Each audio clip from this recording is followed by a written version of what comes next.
So let's learn and enjoy mathematics.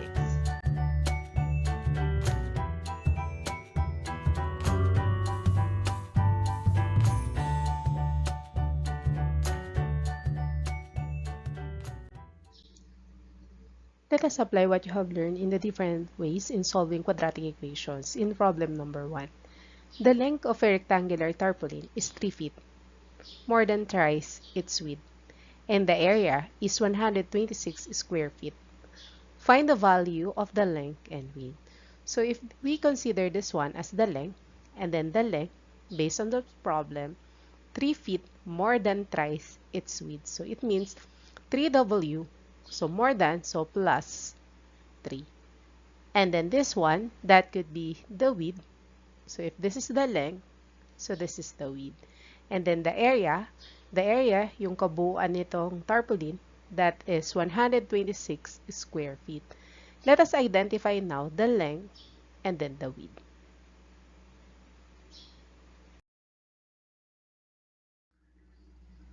The area of the rectangle, that is equal to length times width. So area, that is equal to the value, that is 126, and then the length, 3W plus 3, and then the width, copy.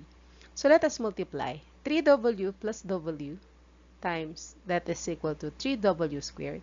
3 times W, so we multiply, plus 3W. So if we may write it in a standard form, so that becomes going to the right side. So 0, it is equal to 3W squared plus 3W minus 126. Or kung pagpapalitin natin yung dalawa, no need to change the sign. So 3W squared plus 3W minus 126 equals 0. So same din siya. If you want to write it in 0 equals 3W squared plus 3W minus 126. So if we divide both sides by 3 to get the lowest term, para mas madali nating i-factor. So 3 divided by 3, that is W squared. 3 divided by 3, that is plus W. 126 divided by 3, that is negative 42 equals 0. Afterwards, this is factorable, so we may use the solutions for factoring. Think a factor that the sum, that is equal to 1. To get the sum, that could be the value of B. To get the product, A times C. So 1 times negative 42, that is negative 42. So think a factor that the sum is 1 and then the product is negative 42. So, but before that, the factor of W squared, that is W and then W. So this one, negative. So it means isang positive, isang negative. So let us see, think a factor that the product is negative 42 and then the sum is 1. So the factor 7 times negative 6. Let us try. 7 times negative 6, that is negative 42. If we subtract 7 minus 6, the answer is equal to 1. So the factor is W plus 7 and then times W minus 6. So the first value, that is equal to W equals negative 7. Second one, W minus 6 equals 0. So W equals 6. So W equals negative 7. So wala namang width na negative. So it means this is incorrect. So it means kukunin natin yung positive. So W equals 6. If the width is equal to 6 feet, let us continue. Let us identify the length. So the length, the formula, 3W plus 3. So it means 3 times 6 plus 3. 3 times 6, that is equal to 18 plus 3. So the length is equal to 21 feet. So it means the value of the width is 6 feet and then the value of the length is 21 feet. How about example number 2? The area of a room is 120 square meters and then the length is 1 less than twice the width. Find the length and the width of the room. So based on this figure, let us identify. So this one, that could be the length. How to get 2W minus 1? Based on the problem, 1 less than twice the width. So this twice, that is 2W. And then less than, so minus 1. And then this one, that could be the width. So if this is considered the width and then the length. So let us identify now the length and the width of the room. So the area, that is yung kabuuan nito, ng room na to, that is 120 square meter.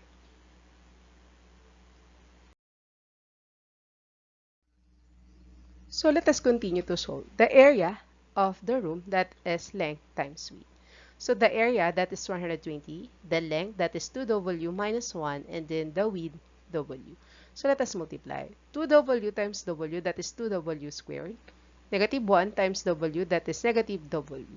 And then let us rewrite in a standard form. So that becomes 2w squared minus w, and then positive 120 going to the right side, that is negative 120. So 0 equals 2w squared minus w minus 120. Or pwede rin natin isulat yan, baliktarin natin, 2w squared minus w minus 120 equals 0. So same lang yun, kahit mauna yung 0 or mahuli yung 0. And then the sign are the same. So 2w squared minus w minus 120 equals 0. So right now, we need to get the sum and product of the roots to identify the factor. So the sum, that is the value of b, that is negative 1, and then the product, 2 times negative 120, that is negative 240. So think a factor that the product is negative 240 and then the sum is negative 1. So before that, so the factor 2w times 2w. So that's the first. How to get 2w? So it means the value of a is 2, so 2w. So the value of a is 2, so 2w. Think a factor now that the sum is negative 1 and then the product is negative 240. So that is 15 times negative 16. If we check 15 times negative 16, that is negative 240. If we subtract 15 minus 16, that is negative 1. So let us continue. So get the lowest term, copy. 2w minus 16, that is w minus 8 equals 0. So right now, we can now solve the value of the w. So 2w plus 15 equals 0. So it means 2w equals positive 15, that is negative 15. If we divide by 2, that becomes 2 divided by 2 is 1. Negative 15 divided by 2, so that is negative 15 over 2. How about second one? W minus 8 is equal to 0. So W equals 8. But then, W, the width should not be negative. So it means W equals negative 15. That is incorrect. So we may choose W equals 8. So it means the width that is equal to 8 meters. How about the length? So the length, that is 2W minus 1. So 2 times 16 or 2 times 8 minus 1, that is 16 minus 1, and then the length, that is equal to 15. So we have now the width and then the length. So the width, that is 8 meters, and then the length, that is 15 meters.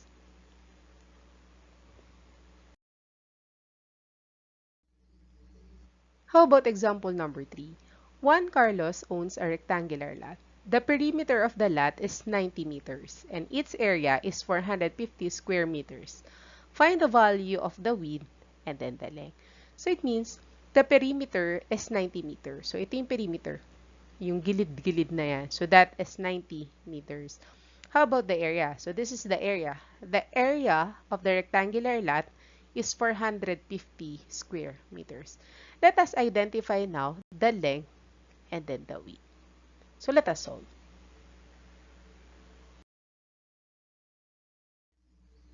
So let us first identify the formula for the area and then the perimeter. The formula for the perimeter, that is 2 length plus 2 width. So the perimeter is 90, so that is 2L plus 2W. So para mas madali tayong mag-solve, so let us divide it by 2. So that becomes 45. It is equal to length plus width. How about the area?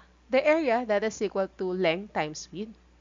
So the area, so that is equal to 450 equals L times W.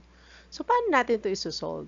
So by means of substitution, system of linear equation by substitution method. So ano yung isa-substitute natin? So first, 45. So that becomes negative W equals L. So first, we need to substitute the value of L to this given equations. This is our equation 1. And the area, that is the equation 2. We need to substitute the value of L by equation 2. So the equation 2, that is 450 equals length times width. So the length, that is 45 minus W. So copy 450, 45 minus W times W. So it means Copy 450, that is 45W minus W squared. So, proceed natin tong dalawang to going to the left side. So, change the sign. So, W squared minus 45W plus 450 equal 0.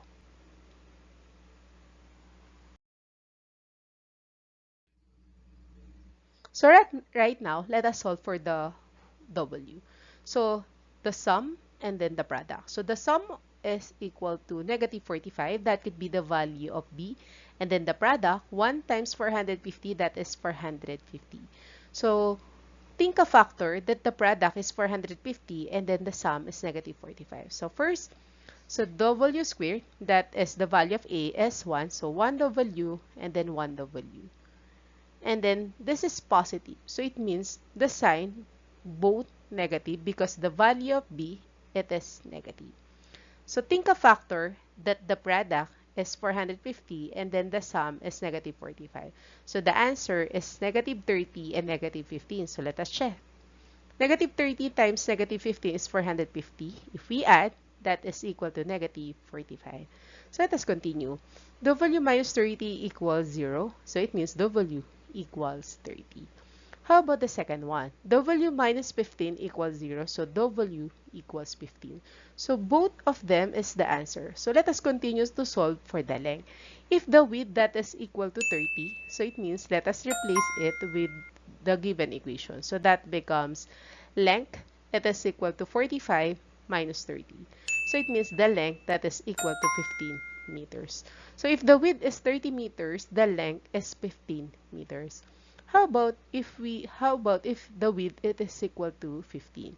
If the width is equal to 15 meters, so it means the length it is equal to 45 minus 15, and 45 minus 15, that is equal to 30.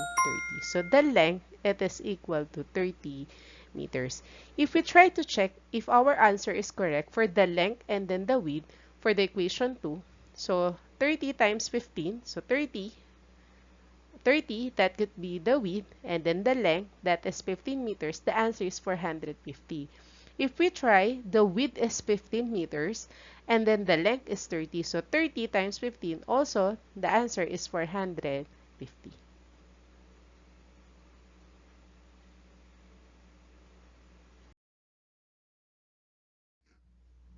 How about example number 4? Jack and Jill working together can do a work in 6 days. So, kung magtrabaho daw sila, matatapos nila in 6 days. If Jack can takes 5 days less than Hill to finish the work, in how many ways can Hill alone do it? So, let X, that is the time of Hill, take to finish the work. So, kung si Hill lang, that is X. How about time of Jack to finish the work? So, that is X minus 5. How to get X minus 5? Based on the problem, 5 days less than Hill. So it means Hill is X. Time of Hill take to finish the work is X. So 5 days less than. So X minus 5. So what could be the solution now? So the solution that becomes, this is a work problem. So that is 1 over X plus 1 over X minus 5. It is equal to 1 over 6. So kung silang dalawa working together, that is 6 days. So 1 over 6. So afterwards, let us multiply both sides by x minus 5 and 6. Paano natin nakuha? Dito yun. Okay. So if we divide it with x, that becomes x minus 5 times 6.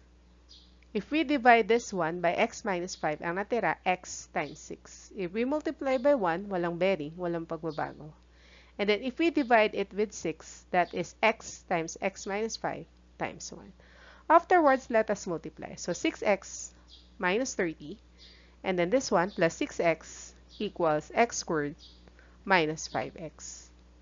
So let us combine like terms. So that becomes negative x squared, and then positive 5x, bring down 6x, bring down 6x, bring down negative 30 equal 0. Afterwards, let us multiply all by negative 1, and then let us solve kung merong kailangang i-combine. Negative times negative is positive x squared. 5 plus 6, that is 17x. 17 times negative is negative 17x. Negative times negative is positive 30 equals 0.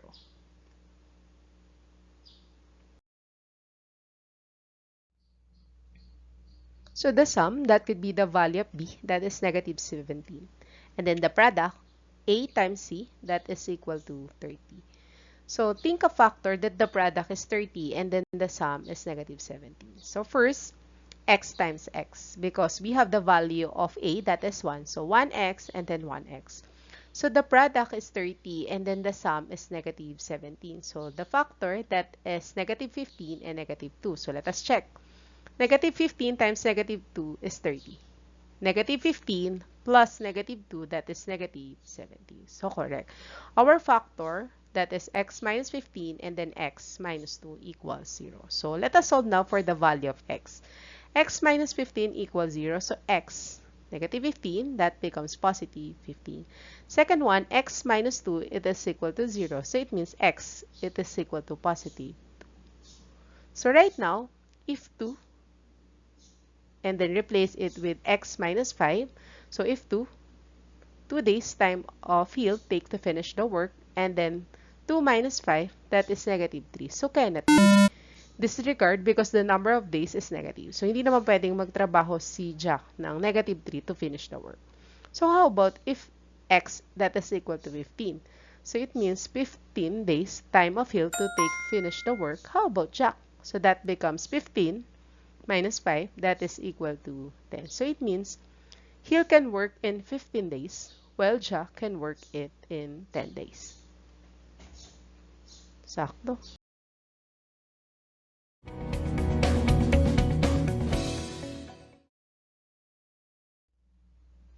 Instruction: answer the following problems. Provide your answers in the comment section.